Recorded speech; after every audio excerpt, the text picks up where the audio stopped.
Hello and welcome to the Excerpt. I'm Taylor Wilson. If you've paid attention to Washington politics since the start of the new Trump administration, one name is impossible to ignore: Elon Musk. After his ventures with electric vehicles, spacecraft, and social media, Musk's focus now appears to be the Department of Government Efficiency and his unorthodox role as part of President Donald Trump's orbit. But who is Elon really? And what are his motivations in this moment? To help us unpack it all, I'm now joined by Kara Swisher. Kara hosts the podcast Pivot and On with Kara Swisher. Kara, thank you so much for joining me today on the Excerpt. No problem. No problem. Can you just tell us a bit about Elon's background and early life? I think folks know kind of the 30,000 foot view here, but when did you first meet him and how has he evolved since then? 30 years ago, he had a company that put the yellow pages on the internet. It was very typical of the day. It was called Zip2, and it was just moving the yellow pages digitally. That's all it was. It wasn't very complex. He got sort of thrown out of that company. It got sold. And then he went on to found a payments company called X.com. And that was merged. They were very big rivals with PayPal. And it got merged and he got thrown out of that company. But he made money from it when it sold to eBay. Stroke of luck, eBay paid an enormous amount of money, which started this PayPal mafia group of people. Now, they all went on to do various and sundry things, but he then focused in on two things: cars and rockets, essentially. I was quite intrigued by that because a lot of people would do, I don't know, a digital dry cleaning service or something inane. And he actually was doing something of difficulty and substance. Now, he did not found Tesla, for people to understand. He did not. There were other people that did. He invested, but he was a very good operations person, a bit of a chaos monkey again, but at the same time, he was dealing with really difficult areas. And so he created both those companies and used the force of his personality to get them going, very much like Henry Ford in lots of ways, by the way, and not so nice ways too. And he pushed them through and grew them at a time when people were not focused on those or had failures around the electric car industry, for example. And he was trying to innovate in rocketry, always a long interest of his. He's not an expert on it. He's brought in a lot of great people. And then he moved into Starlink and everything else. So he was doing a lot of really difficult and interesting businesses. And he became very wealthy because of it. Some of it because the stock became kind of a meme stock that represented him. In other cases, because he was really innovating in a very difficult area. All right, so you shift from kind of that era of Musk to this moment now, Kara. I mean, how did we get to this point? When did Musk start cozying up to Trump and others in that world? And how did he end up with such a powerful and influential role in this administration?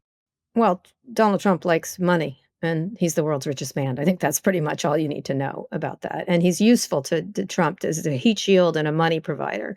He's also, I think Donald Trump, anyone who's powerful, who is obsequious to him, which Elon is attractive. It's an attractive trait for him. He also provides him enormous amounts of ability to threaten legislators, with primaries and things like that by using Musk's money. So he's useful in lots of reasons for Donald Trump. It makes perfect sense to me why he's linking with him. Initially, they were hostile to each other a little bit. They traded a lot of barbs. And when I was talking to Musk, he thought Donald Trump was a moron. He really did. Much like JD Vance, same thing. Vance was more anti-Trump than Musk. Musk wanted to try to work with him, but he was quite interested in climate change and even LGBTQ rights. Now he's sort of an enemy of that.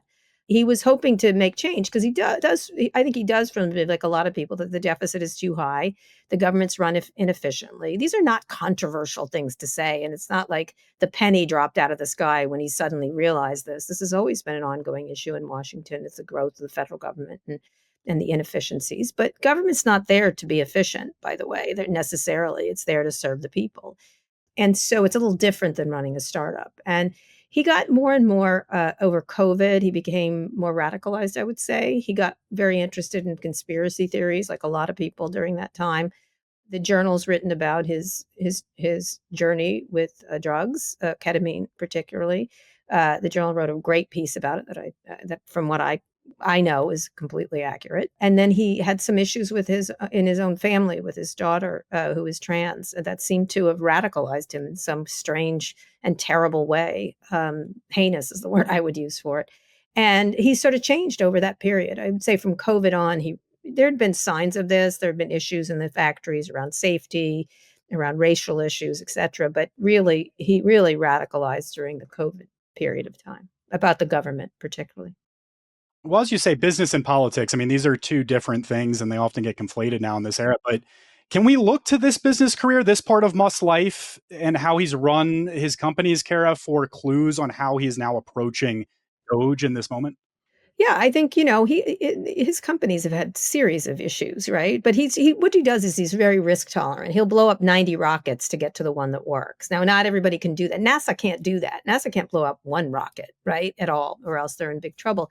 And so he has a real risk tolerance. That's one thing that so he doesn't mind just shutting things down. He also doesn't mind rushing through rules at all. He breaks them all the time and then let everybody sort it out, whether he gets lawsuits or anything else. Like with Twitter, he just fired everyone and not paying them severance by law and just is like, come and get me. He had stupid things. He had a sign up on top of a giant glowing X on top of a San Francisco building, very dangerous to people below. He just did it. And then he took it down. But he didn't care if they fined him. That's the kind of personality. So he sort of barrels through things. He counts on the fact that it's very difficult to stop someone who's willing to blow stop signs, right? But in this case, it's closing down government institutions.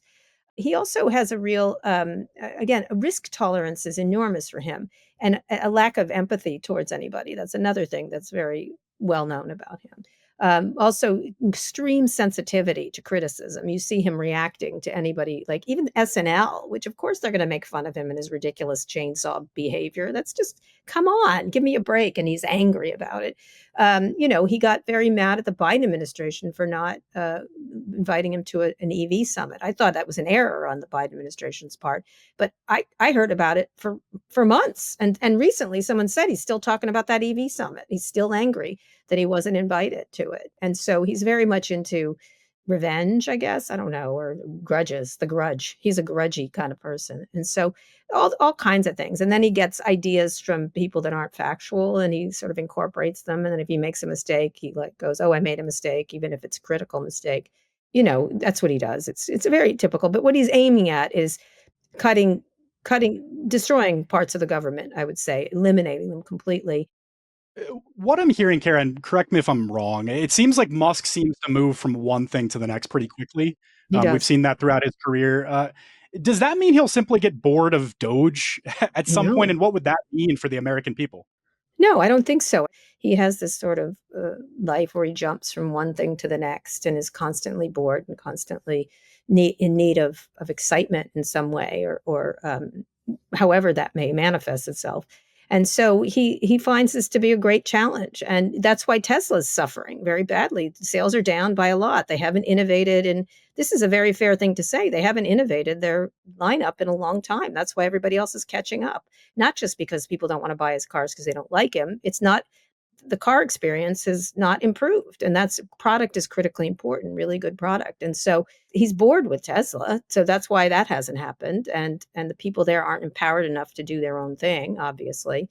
And so he moves from thing to thing to thing, and this is the biggest challenge of all. So I think he's going to be here for a while. I think everyone's thinking that there's going to be some blow up. There might be, but I'm not so sure you should count on that. I'm curious who in Musk's world matters to him, and do his personal relationships tell us anything? I've talked to various people close to him, and most people are terrified of him, like that, of retaliation if they speak out in any way. It seems like he has a relationship with this woman named Siobhan Zillis, who is on the board of OpenAI. They've had their fourth child, I think. She seems to be, if he has a partner, it seems that's who it is. And I don't know. I don't know her. I've met her once. Most of Musk's relationships end and people leave. Like it's littered with people who have worked for him and have left in exasperation and abuse, really. Kind of like they just can't take it. The manicness, the yelling, one person told me at Neuralink, which is his brain chip company, that he comes in, he kicks over some trash cans, and he leaves, and everyone gets back to work. It was funny. It made me laugh when I heard that. So he likes to do that. Like, I'm here to go. You're all terrible. Like just go, what he's doing in the government, and with no interest in knowing exactly what anybody does specifically. Let's just break it and then pick up the pieces later. He did that. He's done that in a lot of federal agencies. No idea what anybody does, nor does he care. So who are the people in his circle or his biggest influences when it comes to, as you put it, being adjacent to some of this far right Well, hate. he likes to make trouble. He's always been a troublemaker, and I appreciate that around that's one part I did appreciate is that he was always questioning things, but now it's moved in a tremendously heinous direction in terms of just constantly never wanting to fix things, just break them. And I think it's a really dangerous thing to insult people way beneath the issue I started to have with him. He was insulting California regulators about closing his company at the time of COVID. It's okay to be cautious when you don't know what's happening, because what God forbid if it would have been like an Ebola thing. Like, so be a little cautious instead of seeing it that way. And I had an argument with him about this. I was like, can't you just understand we don't know? And perhaps caution might be, oh, it's a government trying to. It wasn't. It was nobody knew what was happening. And people make mistakes and things like that. And so instead of looking at it that way, it became this ridiculous conspiracy theory around the deep state. I mean, I wish our government were that competent, but they're not. They're just not, government in general is not as competent as we hope it would be, but it's because it's a difficult thing to run government. It really is. It actually is. And the fact that he insults all these people, amazing government workers the way he does without any knowledge of what they do or whether they're competent or not is really, it's grotesque. It's actually grotesque. Can I just tell you, it's sad because this is someone who was doing some really interesting things, who could have been a force for good, right?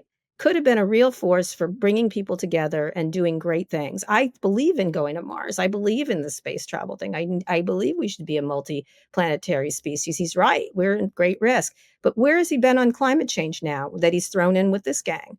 Did he really mean it or not? Like, so that's the kind of thing. So that's what's really sad here is someone with enormous potential instead wants to divide us and make us pay attention to him all the time to indulge his personal problems is really sad. Kara Swisher, I really appreciate picking your Thank brain you. on this. Obviously, a Thank you. topic you're passionate about, and I appreciate you coming on. And you can find Kara's podcast everywhere you get your pods. Her podcast Pivot is now also on YouTube, as is The Excerpt. And thank you so much for joining me, Kara. Appreciate you. Thank you.